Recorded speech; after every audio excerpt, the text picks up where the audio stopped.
Class हमने पिछले class में डिस्कस किया था एड्रेनर्जिक एगोनिस्ट के बारे में, के क्लासिफिकेशन के बारे में, ठीक है। तो एड्रेनर्जिक ड्रग आपके कौन कौन से थे? ऐसे एड्रेनर्जिक एगोनिस्ट जो होते हैं वो आपके ड्रग्स होते हैं, वो क्या होते हैं कि यूज होते हैं अल्फा बीटा एड्रेनर्जिक रिसेप्टर को स्टिमुलेट करने के लिए, ठीक है। साथ ही क्या करते हैं कि जो वाइटल ऑर्गन्स होते हैं आपके बॉडी में, जैसे हार्ट हो गए, पेरिफेरल वेस्कुलेचर हो गया, ब्रोंकाई हो गया, सीएनएस हो गया, इन सभी को रेगुलेट करने का काम भी कौन करता है? आपका यही एड्रेनर्जिक एगोनिस्ट, ठीक है। तो अगर हम बात करें कि तो ये जो आपका एड्रेनर्जिक जो एगोनिस्ट होता है, ये रिसेप्टर मेनली जो एक्टिव होता है वो तब होता है आपका जब आपके बॉडी में बहुत स्ट्रेस का कंडीशन हो या स्ट्रेस भरा फेज हो, तो उस टाइम पे ये रिसेप्टर बहुत ज़्यादा एक्टिव होते हैं, ठीक है। अगर हम इसकी क्लासिफिकेशन की बात करें, इसका जो क्लासिफिकेशन है वो 3 फेज में था ना। एक था आपका डायरेक्ट एक्टिंग एजेंट, एक था आपका इनडायरेक्ट एक्टिंग एजेंट, तीसरा आपका था मिक्स्ड, मतलब दोनों को इनडायरेक्ट और डायरेक्ट को मिक्स करके एक तीसरा कॉम्बिनेशन या तीसरा फॉर्मुलेशन हमने किया, ठीक है। तो ये चीज़ें थी। उसके बाद जहाँ डायरेक्ट एक्टिंग ड्रग में आपके कुछ ड्रग्स है जैसे norepinephrine, epinephrine, phenylephrine, dopamine, methyl डोपाडोविटामाइन, आइसोप्रोटेरिनोल, टर्ब्यूटालीन, साल्ब्यूटामोल, बिटोल, एफेजोलिन, ऑक्सीमेटाजोलिन, जाइलोमेटाजोलिन, ठीक है। ये सब आपके डायरेक्ट एक्टिंग में थे। अगर हम इनडायरेक्ट एक्टिंग एजेंट्स की बात करें तो उसमें आपका हाइड्रोक्सी एम्फेटामिन, सूडोएफेड्रिन और प्रोपाइल हेक्सिड्रिन, ठीक है। अगर मिक्स वाले की बात करें तो एफेड्रिन और मेटारेमिनोल, ठीक है।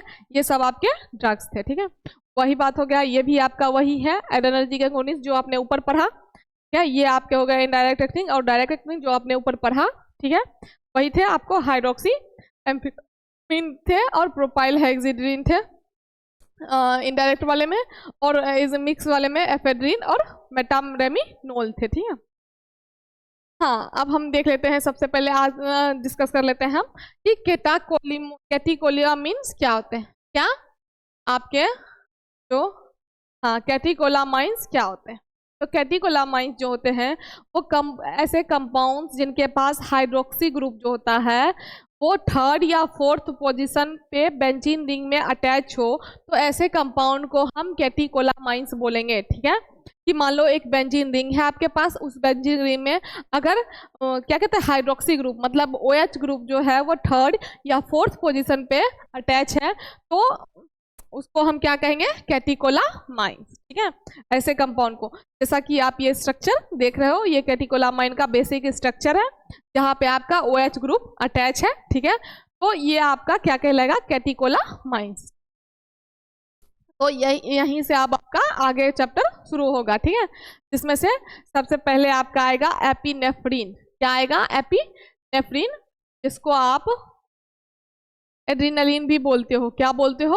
एड्रीनलिन, ठीक है। तो एड्रीनलिन जो होता है वो आपका नेचुरली अकरिंग हॉर्मोन्स होते हैं। क्या? नेचुरली अकरिंग हॉर्मोन्स होते हैं जो कि नेचुरली आपके बॉडी में पाए जाते हैं, ठीक है। उसके बाद and neurotransmitter that regulates respiration. Neurotransmitter जो क्या होते हैं कि न्यूरोट्रांसमीटर होते हैं वो आपके बॉडी को रेगुलेट करने का काम करते हैं, जैसे कि रेस्पिरेशन को, कार्डियक एक्टिविटी को और ब्लड प्रेशर को, इन सबको वो रेगुलेट करते हैं, ठीक है। It is widely use in the treatment of various emergency medical condition. ये जब आप कोई पर्सन जो होता है वो बहुत ज़्यादा इमरजेंसी कंडीशन में होता है, बहुत ज़्यादा बीमार होता है, तो उन इमरजेंसी कंडीशंस में क्या होता है कि हम एड्रीनलिन या एपिनेफ्रिन का यूज़ करते हैं मेडिकल पर्पस के लिए, ठीक है। तो यही होगा कि it is widely use in the treatment of various emergency medical condition. तो जो मतलब इमरजेंसी मेडिकल कंडीशन होगा उसमें आप एपिनेफ्रिन यूज कर सकते हो, ठीक है। उसके बाद कहते हैं कि एपिनेफ्रिन का अगर हम देख लो, यहाँ ये है, इस तरीके से आपको एपिनेफ्रिन या एड्रीनलिन दोनों मिलेगा आपको मार्केट में, 1 mg 1 ml, ठीक है। क्या है? 1 in 1000, ठीक है, मतलब 1 mg आपको 1 ml में मिलाना है, ठीक है। फॉर इंट्रा किसके लिए होगा? फॉर इंट्रामस्कुलर और सबक्यूटेनियस, मतलब IM और सबक्यूटेनियस, मतलब जो भी सेम ही है, तो आप इस रूट से इसको ले सकते हो, IV के थ्रू आपको इसको नहीं लेना है, ठीक है। अगर हम केमिकल फॉर्मूला की बात करें तो इसमें C9H13 एक नाइट्रोजन और 3 ऑक्सीजन पाए जाएंगे, ठीक है। तो ये इसका स्ट्रक्चर है आपका किसका, एपिनेफ्रिन का या एड्रेनालिन कह लो आप इसको, ठीक है। जिसमें कि एपिनेफ्रिन जो कंजिस्ट का होता है, इसमें आपका जो है ये क्या है, OH ग्रुप प्रेजेंट है, ठीक है, 3rd और 4th पोजीशन पे, इसीलिए ये हो जाएगा आपका क्या, कैटिकोला न्यूक्लियस 3,4 डाईहाइड्रोक्सी बेंजीन रिंग, ठीक है, डाईहाइड्रोक्सी बेंजीन रिंग ये बन गया आपका, ठीक है। साइड में आपका क्या है, सब्स्टिट्यूट इथाइलामाइन साइड चेन, इथाइलामाइन का साइड चेन आपका ये बना हुआ है, ठीक है। यही था आपका क्या, एड्रेनालिन का स्ट्रक्चर। क्या होगा एड्रेनालिन के स्ट्रक्चर में, carbon 9, hydrogen 13, nitrogen 1, oxygen 3, catechol nucleus present होगा क्योंकि 3-4 पोजीशन पे डाईहाइड्रोक्सी प्रेजेंट है, तो इसलिए जहां पे भी अगर बेंजीन रिंग में 3 और 3rd और 4th पोजीशन पे OH ग्रुप प्रेजेंट है, मतलब वो कैटिकोलामाइन ग्रुप से है, ठीक है। तो ये हो गया आपका, साथ में इथाइलामाइन साइड चेन प्रेजेंट है, देख रहे हो आप, ठीक है। इसके बाद कहता है कि इसका जो आपका IUPAC नेम होगा वो होगा आपका 3,4, देखो ये स्ट्रक्चर जो रिप्रेजेंट कर रहा है वो कह रहा है 3,4 डाईहाइड्रोक्सी बेंजीन, साथ में आपका क्या है CH-OH CH2 NH CH3, ठीक है, जो कि इट कंटेन्स 2 हाइड्रोक्सी, मतलब 2 हाइड्रोक्सी ग्रुप कंटेन कर रहा है, ठीक है। उसके बाद एट 3rd और 4th पोजीशन पे, 3rd और 4th पोजीशन पे, उसके बाद इसमें आपका आ गया NH-CH3 ग्रुप, ठीक है, जो कि आपका सेकेंडरी अमीन है, ओके। उसके बाद IUPAC नेम की बात करें इसके, तो इसका IUPAC नेम जो होगा वो 4,1 hydroxy 2 methylamino ethyl benzene 1,2 diol, क्या होगा 1,2 डायओल, ठीक है। तो अगर आपसे कोई पूछे एपिनेफ्रिन का या एड्रेनालिन का IUPAC नेम क्या है, तो आप क्या बोलोगे, 4,1 hydroxy 2 methyl amino ethyl benzene 1,2 डायओल, है। तो अभी हमने देख लिया कि एपिनेफ्रिन क्या होता है या एड्रेनालिन क्या होता है, उसका केमिकल फॉर्मूला क्या होता है, उसके स्ट्रक्चर में क्या क्या होते हैं, उसका स्ट्रक्चर क्या रिप्रेजेंट करता है, उसका IUPAC नेम क्या होता है, ये आपके इस तरीके से आपको मार्केट में वो मिल जाएंगे, ये इसके स्ट्रक्चर हो गए, ठीक है। ये सब चीजें हमने डिस्कस कर लिया। अब हम देखते हैं कि जो आपका एड्रेनालिन है या एपिनेफ्रिन है, उसका जो फिजिको केमिकल प्रॉपर्टीज क्या होता है, मतलब फिजिकल और केमिकल प्रॉपर्टीज क्या होता है। तो सबसे पहले होगा आपका epinephrine is catecholamine belonging to the family of biogenic amines, ठीक है। एपिनेफ्रिन जो होता है आपका कैटिकोलामाइंस होता है, जो कि बिलोंग करता है बायोजेनिक अमीन के फैमिली, ठीक है। अमीन का जो बायोजेनिक फैमिली होता है उससे वो बिलोंग करेगा। इट इज वाइट और क्रीमी वाइट फेरो क्रिस्टलाइन पाउडर, क्या होता है ये आपका वाइट और क्रीमी वाइट, वाइट से क्रीमी वाइट या स्फेरो क्रिस्टलाइन पाउडर के सेप पाउडर होगा, ठीक है। तो ये हो गया। उसके बाद कहते हैं it dissolve in mineral acid, ये जो आपका क्या होता है एपिनेफ्रिन या एड्रेनालिन, ये जो डिजोल्व होगा वो मिनरल एसिड में डिजोल्व होगा, ठीक है। पोटासियम हाइड्रोक्साइड में डिजोल्व होगा और सोडियम हाइड्रोक्साइड में भी डिजोल्व होगा, इन तीनों में ही आपका एड्रेनालिन डिजोल्व होगा, ठीक है। क्या होगा, एड्रेनालिन डिजोल्व होगा, जिसको हम क्या कहते हैं एपिनेफ, ठीक है। अगर हम बात करें इट इज सॉल्युबिलिटी की, तो ये जो है स्पेरिंगली सॉल्युबल होगा वाटर में, किस पे सॉल्युबल होगा स्पेरिंगली, वाटर में।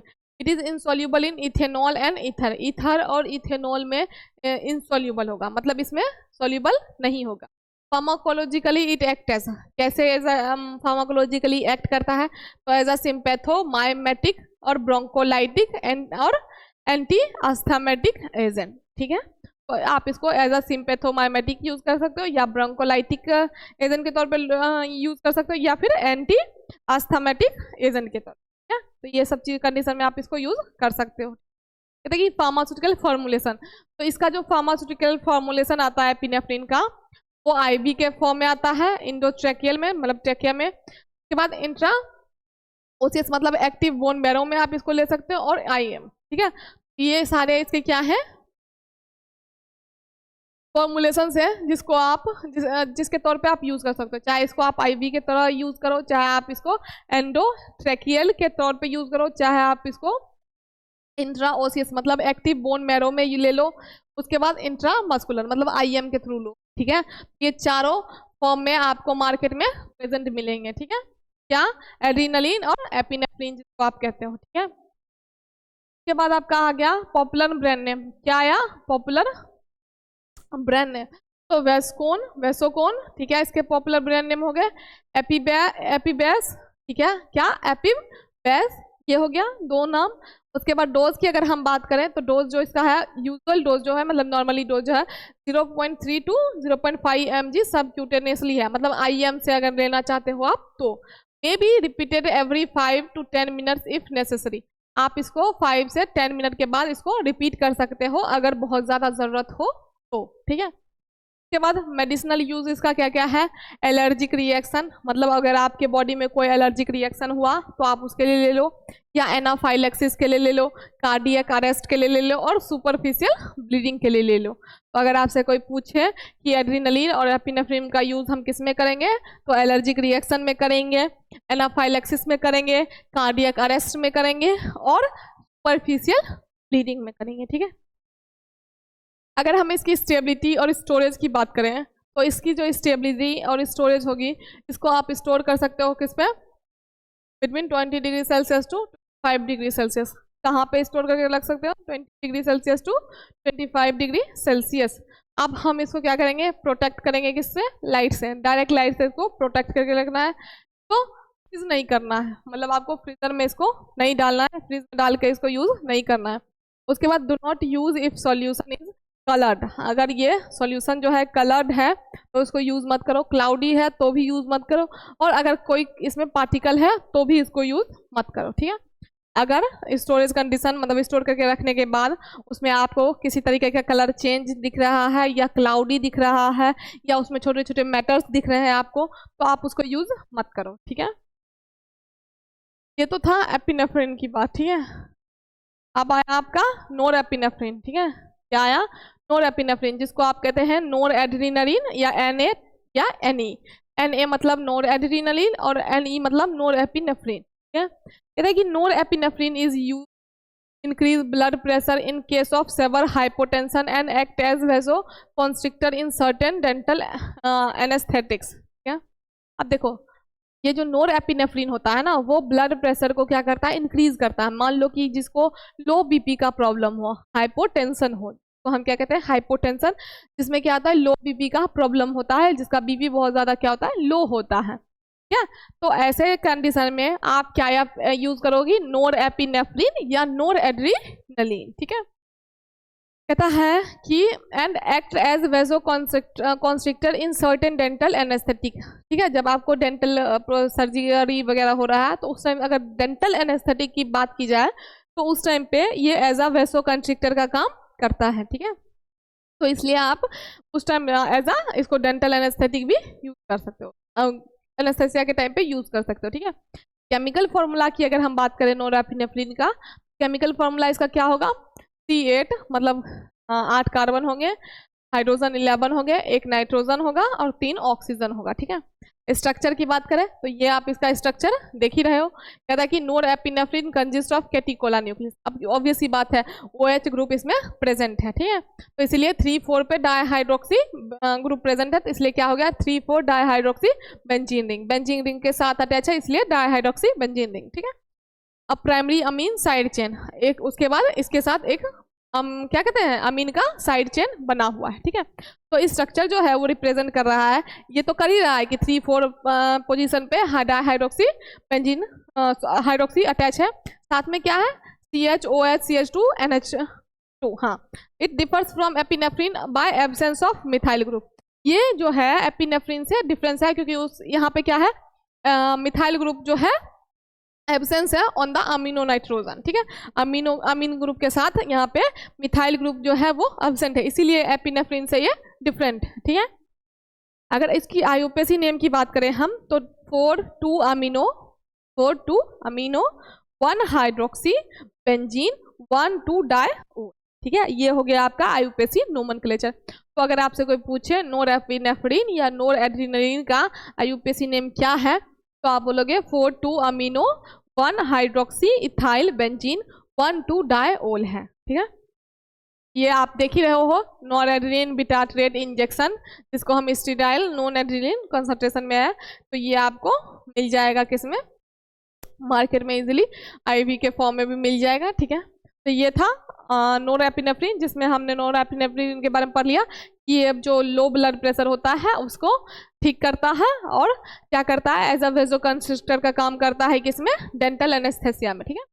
उसके बाद केमिकल स्ट्रक्चर इसका हमने देख लिया, इसका स्ट्रक्चर देख लिया हमने, और स्ट्रक्चर में क्या क्या है वो भी देख लिया हमने, इसका आईयूपीएसी नेम भी हमने पढ़ लिया, ठीक है।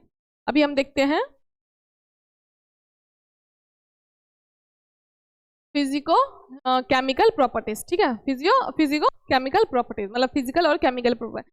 व्हाइट और ब्राउनिश व्हाइट क्रिस्टलाइन पाउडर, क्या होता है आपका, व्हाइट से ब्राउनिश व्हाइट क्रिस्टलाइन पाउडर होता है, slightly soluble in ethanol, ethanol में स्लाइटली सॉल्युबल होता है और पूरी तरीके से वाटर में सॉल्युबल होता है। कहता है कि L isomer is pharmacologically active, तो इसमें क्या होगा, एल आइसोमर जो होगा फार्माकोलॉजिकली एक्टिव होगा, potent agonist for alpha receptor और has relative action on beta receptor, ठीक है। दोनों पे ही ये अपना प्रॉपर्टीज या इफेक्ट शो कर सकते हैं, अल्फा पे भी और बीटा पे भी, ठीक है। तो कहता है कि फार्मास्यूटिकल फॉर्मुलेशन की अगर बात करें तो ये एक ही फॉर्म में प्रेजेंट है, वो है आपका इंट्रावेनस इंजेक्शन मतलब आईवी के रूट से, ठीक है।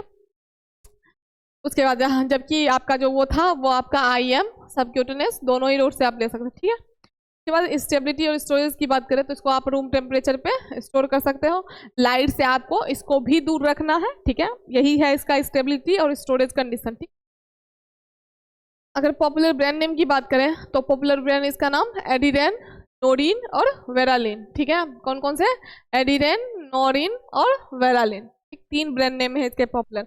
डोज की अगर हम बात करें तो इनिशियल डोज का वो 8 to 12 mcg होगा पर मिनट, कंटिन्यूअस आईवी इन्फ्यूज मतलब कि आईवी इन्फ्यूजन के तौर पे इसको आप कंटिन्यूअसली चढ़ा सकते हो, ठीक है। उसके बाद मेडिसिनल यूज का बात करें तो treatment of critically low blood pressure, आपको बताया था मैंने, हाइपोटेंशन में ये यूज होगा, use as vasoconstrictor in local anaesthetic, as a local anaesthetic use होगा, सॉरी वेसोकंस्ट्रिक्टर का काम करेगा इन लोकल एनेस्थेटिक, ठीक है। तो ये हो गया इसका यूज। के बाद आपका था दोनों के बीच में डिफरेंस बिटवीन एपिनेफ्रिन और नोरेपिनेफ्रिन, एपिनेफ्रिन और नॉन एपिनेफ्रिन के बीच में डिफरेंस क्या है, ठीक है। तो ये हो गया आपका क्या, molecular formula, amino group, receptor action, main use और स्टोरेज, ये जो है आपके ये तीनों कॉमन हो गए दोनों में, ठीक है। एक तरफ हमने लिया एपिनेफ्रिन, दूसरे तरफ हमने लिया नोरेपिनेफ्रिन। अगर हम मॉलिक्यूलर फॉर्मूला की बात करें एपिनेफ्रिन का तो ये होगा आपका C9H13, 1 नाइट्रोजन 3 ऑक्सीजन, हाँ ठीक है। इसमें ये हो जाएगा C8 मतलब कि कार्बन 8, 11 हाइड्रोजन हो जाएगा, 1 नाइट्रोजन होगा, ऑक्सीजन। देखो ये दोनों आपका इसमें सेम होगा, बस क्या होगा, कार्बन में 1 कार्बन इसमें घट जाएगा, माइनस हो जाएगा, और इसमें जैसे कि 13 है तो यहाँ पे माइनस हो जाएगा 2, ठीक है। उसके बाद अगर हम अमीनो ग्रुप की बात करें, कौन सा अमीनो, तो इसमें सेकेंडरी अमीनो ग्रुप प्रेजेंट होता है, इसमें प्राइमरी, ये हो गया आपका NH3CH3 और इसमें NH2 अटैच रहता है, प्राइमरी, ठीक है। रिसेप्टर एक्शन की बात करें तो इसमें अल्फा बीटा दोनों पे काम करेगा, ठीक है। और ये जो है मेनली अल्फा एगोनिस्ट के लिए, ठीक है। मतलब कि इसमें ऐसा नहीं कि बीटा पे काम नहीं करता, बीटा पे भी करता है, लेकिन मेन जो है वो अल्फा पे करता है, ठीक है। मेन यूज इसका एनाफाइलेक्सिस में और कार्डियक अरेस्ट में, और इसका सेवर हाइपोटेंशन मतलब बीपी जब आपका लो हो, किसमें, लो बीपी में। स्टोरेज की बात करें तो 20 डिग्री सेल्सियस से लेकर 25 डिग्री तक तो स्टोर कर सकते हैं, और इसको आप रूम टेम्परेचर पे स्टोर कर सकते हैं, ठीक है। तो यही दोनों के बीच में डिफरेंस है एपिनेफ्रिन में और नॉन एपिनेफ्रिन में, ठीक है।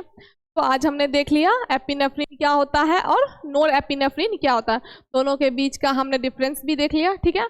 अगर आप इसमें कोई भी प्रॉब्लम हो, दिक्कत हो तो आप आके लेना मेरे से, ठीक है। तो आज हमने डिस्कस कर लिया आज एपिनेफ्रिन और नॉन एपिनेफ्रिन।